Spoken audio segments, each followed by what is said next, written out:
তো ফাইনালি টিউ লাগা কমপ্লিট।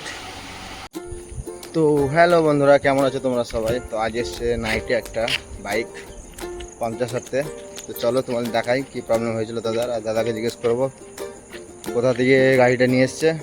তো কাউকে রাত্রেবেলায় পাইনি, অনেক রাত হয়ে গেছে, প্রায় 11:30 11:00। সেই জন্য আমাকে ফোন করেছে, বোর্ডে নাম্বার উঠছিল, ওই নাম্বার দেখে আমাকে ফোন করেছে। ভোজপুরে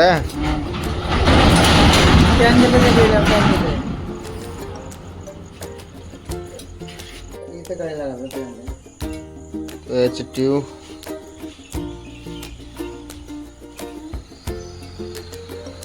তো ফাইনালি টিউ লাগা কমপ্লিট। টিউ বাদ হয়ে গেছে, চালিয়ে নিয়ে এসেছিলো, সেই জন্য টিউটা বাদ হয়ে গেছে। টিউটা আমরা চেঞ্জ করে দিলাম।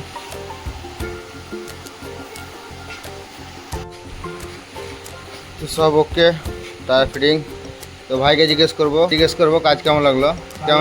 খুব ভালো লাগলো। কত দূর থেকে ঠেলে নিয়ে এলে? মোটামুটি চাতরা থেকে। চাতরা থেকে ঠেলে নিয়ে এলো, এখানে কোনো সুবিধা পাচ্ছিল না, তো আমার কাছে এসছে। তো যদি বিপদ আপদ হয়ে যায় তো টেনশন নেবেন না, সামনে যে স্ক্রিনের নাম্বারটা হচ্ছে ওই নাম্বারে ফোন করলে আমাকে পাবেন। যে কোনো অসুবিধা হলে, ওই তেল শেষ হয়ে যাক বা পাংচার হয়ে যাক বা গাড়ি খারাপ হয়ে যাক, আমার দিকে মোটর একটু যত কিছু প্রবলেম হবে আমি দেখে নেবো। রাতের বেলায় হোক দিনের বেলায় হোক আপনারা আমাকে ফোন করতে পারেন। দাদা আছে, দাদা যদি বলে যে হ্যাঁ সার্ভিস ভালো পেয়েছে তো আপনারা পাবেন, টেনশন করবেন না। আর আপনি যে নাম্বার সামনে উঠছে ওই নাম্বারে আমাকে ফোন করলে সব হবে। তো আবার দেখাবো নেক্সট ভিডিওতে। এখনের জন্য